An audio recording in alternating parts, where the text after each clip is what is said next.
Menarik sekali cara Ahmad Riza Patria, Wakil Gubernur DKI Jakarta, untuk menunjukkan sukacita Idul Fitri sekaligus mengirim pesan bahwa Jakarta adalah kota kolaborasi. Dia memposting satu choir, Jakarta Youth Choir, yang menyanyikan atau melantunkan Asmaul Husna di Masjid Istiqlal Jakarta. Muncul kontroversi dari berbagai pihak, bukan persoalan benar dan salah, tapi juga persoalan pantas dan tidak. Ketika pejabat publik tidak punya sensitivitas, maka rakyat akan senantiasa dibuat gaduh.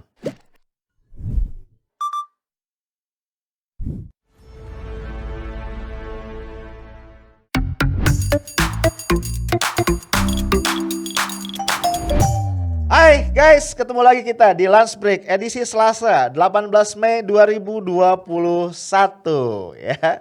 Enak banget ya. Bulan ini perasaan baru kemarin ya lo semua tuh gajian, dapat THR. Ini udah tanggal 18 berarti dikit lagi gajian lagi nih ya. Lu sih ya gajian, gua mah enggak ya, karena gua bukan pegawai. Aduh, gua malah mesti mikirin gaji orang lain. Jadi curcol. Oke bro, seperti biasa kita akan ngobrol-ngobrol ya di lunch break ini. Buat lu yang nggak puasa sunnah maksudnya, ini memang gue temenin lu untuk lunch ya, menikmati makan siang. Buat lu yang lagi puasa sunnah Syawal ya, jangan kegoda ya. Terusin perjuangan karena puasa 6 hari di bulan Syawal itu pahalanya dahsyat ya, luar biasa. Nah, bro, banyak banget nih berita-berita seputar Idul Fitri yang tersisa, yang berceceran di mana-mana, yang masih asik buat kita angkat. Nah, salah satunya terkait dengan video berikut ini. Yuk kita lihat.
Bro, video tadi ya awalnya diposting di akun Twitter Ahmad Riza Patria, Wakil Gubernur DKI Jakarta. Walaupun kemudian setelah banyak dapat respon dari netizen, dihapus videonya, lalu di-repost lagi ya, diangkat di akun yang lain yaitu akun Twitternya No Name. Ya ini lo lihat nih Twitternya. Nah, gue selalu geli sebenarnya kalau ada orang ngepost sesuatu di medsos terus dihapus. Kenapa gua geli? Ini menunjukkan perasaan bersalah ya biasanya. Dengan kata lain dampak dari kurang berpikir. Ya gak sih? Posting dulu, wah ada reaksi negatif yang sebelumnya gak kepikir terus di take down. Maksud gua ya apalagi kalau pejabat publik kan, Wagub itu kan pejabat publik ya. Sebelum posting sesuatu tuh pikirin dulu dampaknya apa ya. Kalau dia berguna, posting. Kalau bakal menimbulkan polemik yang nggak penting, kisruh segala macam ya jangan gitu. Ya kalau pejabat publik mikir sampai situ aja nggak bisa ya nggak usah jadi pejabat publik ya berarti kapasitasnya nggak cukup. Sorry ya Pak Ariza, gue kan harus ngomong apa adanya ya sebagai jurnalis. Nah bro, ini menjadi menarik ya. Kenapa timbul polemik ya? Kalau lo lihat isi lagunya bagus ya. Kan lagu tadi sebenarnya isinya adalah nama-nama Tuhan ya. Asmaul Husna, nama-nama yang baik. Ada 99 nama Tuhan, nama Allah yang bahkan kita pelajari sejak kita kecil. Gua ingat ya, gua udah hafal tuh senandung Asmaul Husna waktu gua ikut TPA. Jadi waktu itu gue dimasukin orang tua gue ke TPA, diajarin tuh.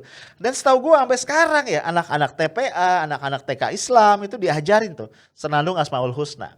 So kalau lu punya anak kecil, menurut gua, ketimbang mereka itu kenal lagu-lagu K-pop, lagu-lagu barat, yang isinya tuh nggak cocok sama umur mereka gitu, ya kan?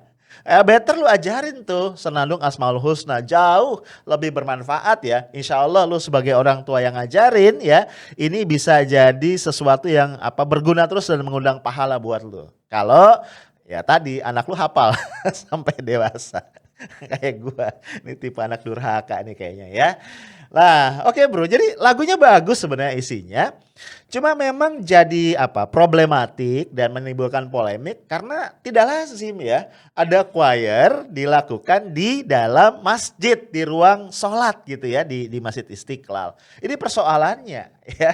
Kemudian diangkat pula oleh Pak Wagub di Twitternya. Ya walaupun setelah di take down, kemudian Pak Ahmad Riza Patria menyampaikan permohonan maaf. Beliau mengatakan nggak punya maksud tertentu ya, maksudnya cuma ingin menselebrasi lah, ikut merayakan, menyampaikan kegembiraan terkait dengan Idul Fitri, sekaligus ingin menunjukkan ya identitas Jakarta sebagai kota yang kolaboratif. Ya. Tapi tadi gue bilang ya Pak Ariza jauh lebih baik dipikirin dulu ya sebelum kemudian kejadian terus minta maaf. Ya kembali ya gue bilang memang persoalannya pada kepantasan. Ya gue nggak mau debat secara fikih benar atau salah ya. Ini diperbolehkan atau tidak ada choir di masjid. Gue nggak mau ribut di situ ya. Karena gue bukan ahli fikih. Cuman ya kita pakai feeling lah ya, pakai rasa ya. Kita kan nggak semua harus pakai rasional kan, kita harus juga bisa pakai rasa. Menurut gua kalau kita pakai rasa, kita punya sensitivitas, memang ada persoalan kepantasan di situ. Itu yang disinggung sebenarnya ketika choir ini tampil di Masjid Istiqlal dan kemudian dipublikasikan. Ya karena bagaimanapun umat muslim itu punya konsepsi tentang masjid ya. Ada yang pantas, ada yang tidak pantas dilakukan di masjid. Gue sependapat, masjid itu bukan sekedar tempat untuk ibadah ritual. Betul, gue setuju. Karena kalau kita refer ke sejarah ya, sejak zaman Nabi Muhammad SAW dan para sahabat, masjid itu merupakan pusat dari peradaban Islam. Di masjid itulah sholat ditegakkan secara berjamaah, tapi di masjid pula Rasulullah ya, Nabi Muhammad, the Prophet Muhammad dan para sahabat mengatur urusan negara. Demikian pula di masjid itu pula strategi perang itu diatur. Di masjid pula pusat dari kegiatan ekonomi. Nah, seperti itu masjid sebenarnya ya. Nah, tapi tetap ada hal-hal yang tidak sepantasnya dilakukan di masjid.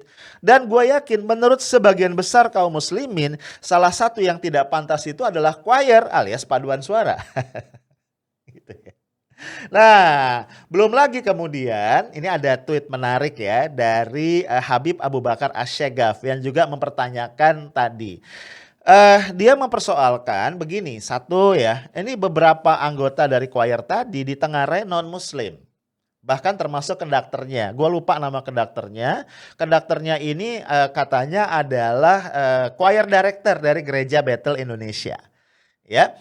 Nah kita tahu ya, dalam fikih ya ada yang mengatakan bahwa ruang sholat ya, ruang utama masjid itu harus steril dari saudara-saudara kita yang beragama non-muslim ya. Kalau kita bicara aula masjid, kita bicara ruang pertemuan yang terpisah dari ruang utama sebenarnya nggak ada masalah. Ya, tapi ketika itu ruang utama masjid yang digunakan untuk sholat ya dalam keyakinan umat Islam, dalam fikih itu steril harusnya dari mereka yang non-muslim. Nah ini juga jadi persoalan. Jadi again sebenarnya adalah persoalan kepantasan. Nah tapi kan jadi panjang ya. Kemudian ditengarai lebih lanjut ternyata yang tampil ini adalah dari Jakarta Youth Choir yang merupakan binaan dari Kepala Dinas Kadispora ya, Kepala Dinas Pemuda dan Olahraga dari Pemprov DKI Jakarta. Dampaknya apa? Muncul tuntutan ya dari wakil rakyat yang ada di DPRD DKI supaya Gubernur Anies Baswedan segera mencopot ya Kadispora karena kelalaian yang terjadi ini. Nah, bro, gue ingin mengangkat masalah ini ke level yang lebih tinggi ya. Kita ngelihatnya lebih luas aspeknya. Gue gue heran sebenarnya ya. Kenapa persoalan-persoalan yang menyangkut kerukunan umat beragama, yang menyangkut toleransi, ini justru mengemuka 6 tahun belakangan ketika Pak Jokowi menjadi presiden. Gua ngerasa ya, ini seingat gua, di tahun-tahun sebelumnya, periode presiden-presiden yang lampau, sebelum Pak Jokowi maksud gua, hal-hal yang berkaitan dengan toleransi ini ada ya muncul masalah-masalah, tapi nggak pernah jadi besar dan jadi ruwet gitu. Ya. Dan kita dulu nggak sensitif-sensitif amat ya. Kita bisa memilah, oh ini ada sekadar kelalaian, kekeliruan, dan nggak pernah diangkat jadi persoalan yang besar. Nah, gua ngerasa di masa Pak Jokowi ini semua tuh jadi politis gitu loh. Lah, bisa jadi ya, ini nggak tahu ya, ini analisis gua. Memang Pak Jokowi nih, pemerintahan Pak Jokowi ini nggak bijak ya dalam menangani hal-hal yang berkaitan dengan hubungan antar umat beragama. Gue inget banget ya dulu waktu zaman Orde Baru. Ini gue disclaimer ya, gue nggak punya urusan dengan zaman Orde Baru, apalagi ngebelain atau apa. Enggak, gue cuman mengungkapkan aja. Di zaman Orde Baru itu pemerintah punya konsep yang clear tentang toleransi beragama. Gue masih inget nih ya, sampai ada tiga level atau tiga aspek lah ya, tiga dimensi. Ya, dimensi pertama adalah kerukunan intra umat beragama. Jadi sesama umat Islam, sesama umat Kristen, ya jangan sampai ada komponen-komponen dalam umat satu agama yang kemudian itu tidak rukun satu dengan yang lainnya. Kemudian adalah kerukunan antar umat beragama, ya umat Islam dengan umat Kristen dengan umat Hindu dengan umat Buddha dan seterusnya. Dan yang ketiga adalah kerukunan antara umat beragama yang diwakili oleh majelis tinggi dari agama masing-masing ya. Misalnya kalau Islam itu MUI gitu ya. Kalau Katolik itu KWI, Kongres Wali Gereja, kalau Protestan itu PGI misalnya ya. Kalau Hindu itu Parisada Hindu Dharma misalnya atau Walubi, itu dengan pemerintah. Itu yang ketiga, kerukunan antar umat beragama dengan pemerintah. Dan gue inget banget ya, di masa itu hal-hal yang sensitif itu ditangani dengan sangat hati-hati dan serius. Artinya nggak dianggap enteng, kemudian nggak dicari justifikasi yang mengada-ngada. Gue ngerasa banget yang namanya perasaan umat beragama itu dijaga banget. Sehingga kalau ada orang yang berani mengusik ya, itu sanksinya berat ya, berat banget. Gue inget tahun berapa itu ya, Arswendo Atmowiloto yang waktu itu adalah pemret dari tabloid Monitor itu ditangkap ya, dipolisikan dan diproses pengadilan di penjara. Ya, gua bukan sedang bicara tentang pelanggaran kebebasan pers, enggak ya. Gue cuma ngasih contoh betapa seriusnya pemerintah ngejaga perasaan umat beragama. Jadi waktu itu di tabloid Monitor itu ada satu apa namanya itu kayak bukan kuis ya.